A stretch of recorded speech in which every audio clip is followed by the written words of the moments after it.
Very few people want to spend $550 on a pair of headphones. Sorry, Apple. But I think an increasing number of people just want a great sounding pair of noise cancelling headphones. Over the last few weeks, I've been checking out some budget noise cancelling headphones, and this is my review. Welcome back to Ellis Reviews. Thank you for subscribing. If you haven't, click the button. Very quick shout out to NordPass, the sponsors of this video. NordPass is a password manager which makes remembering your passwords needless because it does it for you, but also it makes signing up for websites super straightforward, and it does a really cool thing where it will remember all of your credit card details securely. At the moment they're running a 50% discount. You can also get a month free, and all you need to do to get that is sign up at nordpass.com/MarkEllis or use the code MarkEllis at checkout. Now, headphones don't have to be AirPods Max expensive. As much as I love those headphones, and I'm loving building my own audiophile headphone setup, more on that soon, I still love a great sounding budget pair of earphones. More importantly, over the last few months, I've really got into noise cancelling headphones, and it's transformed the way I get stuff done. It enables me to close myself into this little world, knuckle down, get on with what I'm doing, and just block out the world around me. If you haven't tried it yet, I absolutely recommend getting a pair of noise cancelling headphones just for that reason. It's also great if you're traveling, when you can travel, and if you work in coffee shops and stuff like that. They're just game changing. In this video, I'm going to give you my honest opinion on 5 sets of noise cancelling headphones. They're a mixture of over-the-ear and also in-ear buds. Before I get started, all of the tests I've done with these are based on out-of-the-box sound. So I've not tinkered with the EQ, I've done nothing. I've picked the headphones up, put them in my ears or on my head and listened to them, that's it. I also haven't done detailed call testing yet. Now, all of the headphones in this review take calls, there's no problem with that at all, but this review isn't about the call quality. So if you're looking for that, it might be worth hunting out some other videos. I'm purely focusing on sound quality, comfort, value for money, and of course, noise cancelling. So, SoulSync. Some interesting features. It's a, first of all, lovely little case. They're very much in the AirPods Pro, AirPods type mold in that respect. They've got 25 hours of battery life, USB-C. They're also IPX4 water resistant, and they've got a transparency mode. So pretty straightforward bunch of features.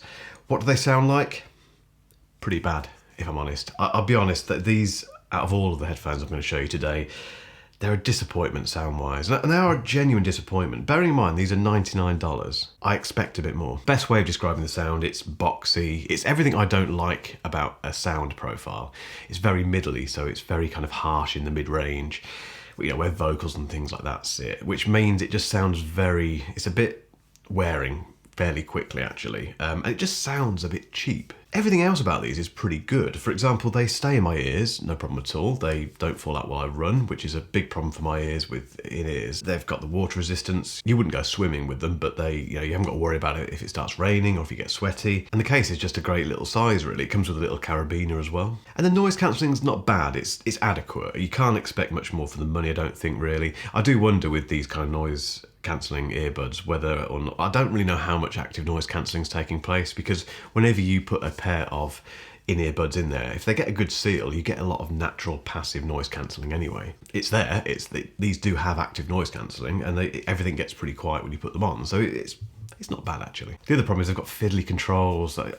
If you know me, you know I hate touch sensitive controls, and unfortunately these have those. The transparency mode works. It's nothing like you get with the AirPods Pro, to be honest, but yeah, overall, I think for $99 you can get a lot better, as you're about to find out. Sorry, Soul, I just want to hear, you've got everything else right apart from the sound, and the sound for me personally is a big deal. I think, you know, if you're not too fussed about sound, and if, you know, $99, isn't a lot of money for you, then they probably do make quite a good pair of gym/running headphones, but aside from that, I just want better sound. Time for a pair of over-the-ear headphones. Now, these are the OneOdio A30s, and I'll be honest, they don't look fantastic in terms of a design. They look a bit cheap, if I'm honest, but they are actually pretty cheap by anyone's standards.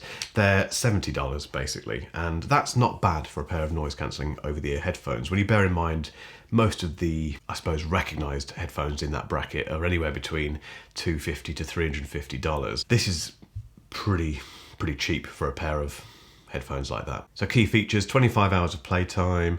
They've got a quick charge as well, where if you charge them for 5 minutes, you get 2 hours of playback. They're foldable. They use USB-C. In fact, all of the headphones today use USB-C, which is great. And that's pretty much it, to be honest. The sound, though, is absolutely superb. You have to hear these OneOdios to believe them, really. They completely belie their price, I'll be totally honest, and also their design, which, like I say, isn't to my taste massive. It's not offensive, but it's not amazing. Yeah, they just sound incredible. There's just enough bass, but it goes deep when it needs to. They're very bright. If I'm totally honest, Apple, the sound profile that you get out of the box with the A30s, it's very similar to the AirPods Max. I describe the AirPods Max as sounding very expensive and kind of almost like the difference of going between HD to 4K in terms of sound. These sound incredibly similar. Stereo separation's pretty good. I mean, that's where you don't get quite as wide a stereo field with these as you do with something like the AirPods Max. So that's where they start to show their price, I suppose, and the manufacturing. Honestly, I could not get over how good these sound. Noise cancelling is pretty good as well, to be honest. It's just enough for me. There's not too much hiss, which you get with some noise cancelling headphones, and in most scenarios, they just sound really good. You know, you can pop them on and it does dampen everything around you and you can just get on with your work. So I really like these A30s. The only thing that lets them down for me personally is the design. And they just look a little bit, like I say, like a low-cost pair of headphones, which is a shame, I think, because that will bother some people. However, if that doesn't bother you at all, if you've got no interest in brands, you just want a really good quality sounding pair of headphones, and headphones that are great in terms of noise cancelling, and also headphones that have brilliant, proper mechanical buttons, which I love, then these are fantastic. They're very comfy, there's lots of padding everywhere. I haven't really experienced any wear and fatigue with them. I'm so impressed with these. For the money, they are absolutely worth getting, and I cannot recommend them enough. Now the Coumi ANC 860s, I've done a review of these already, so I'll put a link up here somewhere so you can check that out. So I won't go into too much detail on them, but these are $50. Now compared to the Sony Sync that I talked about a moment ago, these are better, basically. These are a much better pair of headphones. The downside is that they have this huge case, which I don't like, and this weird flappy thing on it. But they've got 41 hours of playtime, IPX7 water resistance, which is higher than the Sony Sync, USB-C.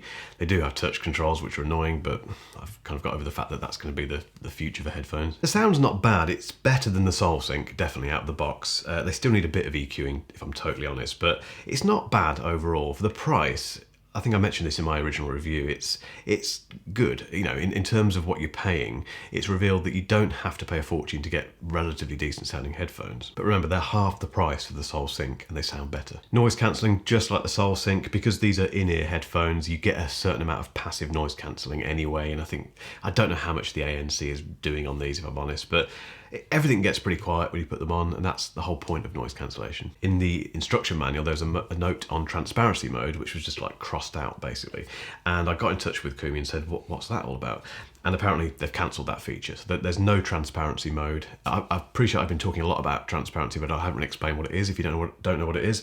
But it's something where you can basically filter in the outside noise while you're listening to music, or if you just need to turn off ANC briefly and you can hear people and all that sort of stuff. So it's quite useful on the AirPods, and it's just a shame it wasn't on these anymore, but yeah, for whatever reason they cancelled that feature. Also pretty comfortable. They don't stay in my ears when I run. That's the downside. They do fall out. So if you have a problem with your ears like I do with mine in terms of headphones staying in when you're running, the Coumis probably won't work. If you can get past the huge case, and actually my girlfriend made a good point with this, was that because she tends to put headphones in her bag, she doesn't like the fact that the original AirPods case is so small because it tends to get lost, whereas something like this you can find quite quickly in a bag. So if that's your use case, may not be an issue. For me, putting it in my pocket's just too big. Apart from all of that, $50, not bad sounding, pretty good noise cancellation. They're not a bad buy at all. Now the Sennheiser PXC 552s. Now these are £219 in the UK, about the same I think in dollars.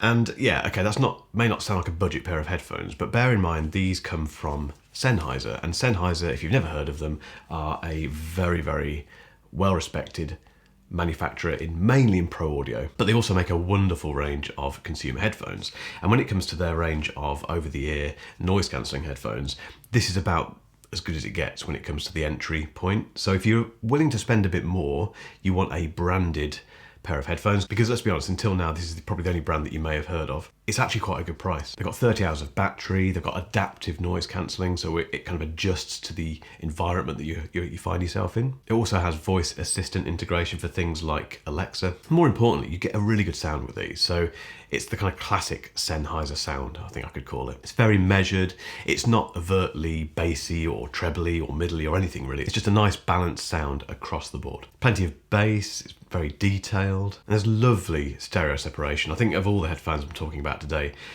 these are probably the best when it comes to separation. So in terms of it feeling like a very wide soundstage, they're great. Noise cancelling, pretty good to be honest, not bad at all. Not far off the XM4s, the Sony XM4s, which I still think are the leaders in terms of noise cancelling. Barely any hiss as well. Just, yeah, really impressed with them in that respect. So while these aren't the cheapest on the list, I think if you're after a branded pair of headphones and you like Sennheiser, for example, these are great. I think for travel headphones, these are very good. They're very small. They're not very big at all, as you can see. Very comfortable. The only thing I would say is that the ear cup might be a little bit small for some people. It just fits around my ears okay, and it's not uncomfortable. It's actually very comfortable, but I can imagine for some people it might be a little bit too tight possibly. The other thing is it comes with a box, which is a proper box rather than the bag that you get with a lot of these headphones, but it's a bit soft, it's a bit big, it's a little bit fiddly to put them in, so that's a bit annoying, but these are nitpicks really. It's like I say, for a pair of headphones which don't encroach into the kind of £250, £300 or dollar mark, these are really good. Now last on the list are the Sony WH910N here on 3s. I hate the name, really hate it. Hate what Sony do with their names, but I absolutely love their headphones. Now again, I've done a review of these, which I'll leave a link to above. Spoiler, I absolutely love them. These are my favorite headphones in this entire list. They're $129 at the moment. I think you can get them cheaper sometimes as well. As I mentioned in my review, they're really not that far off in terms of sound quality and noise cancellation and even comfort and actually even build quality compared to the brilliant Sony XM4s. And the Sony XM4s are still my favorite ever pair of headphones. But it's very hard to recommend the XM4s over these. Yeah, the price difference. The XM4s, okay, you can get them for about $250 now, but they're normally about $350. It's a huge price difference, and unless you're really listening closely to the sound and things like the hard case that you get with the XM4 is important to you, and perhaps the build quality, the XM4s feel a bit better built than these. These aren't bad at all, but if all that stuff matters and you're willing to pay a premium for it, then fine, go for the XM4s. If you're not that fussed, you just want a decent pair of headphones which work really well in terms of noise cancellation, then they're great. These here on 3s are fantastic. They sound amazing. So not too much bass, not too many highs, and just dipped in the middle so it's not too fatiguing.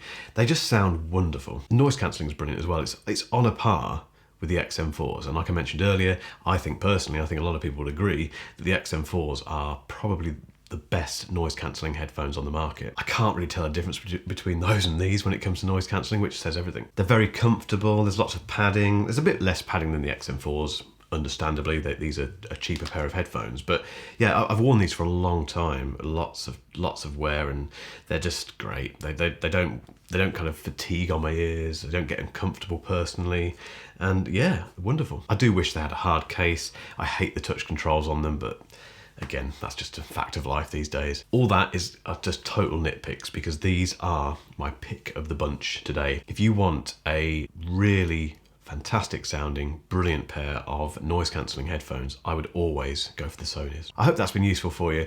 I'd love to know if I've missed any brands here or any headphones that you love and that haven't cost you too much. If that's the case, get involved in the comments. If you've still got a bit of time and you're curious about the AirPods Max, as in why are they so expensive, and if you've actually got a bit more money to spend and you love the idea of budget headphones but you'd much rather spend more money on a pair of headphones, keep watching for a link to my review of the AirPods Max. But in the meantime, as always, thank you for watching, and I will see you in the next video.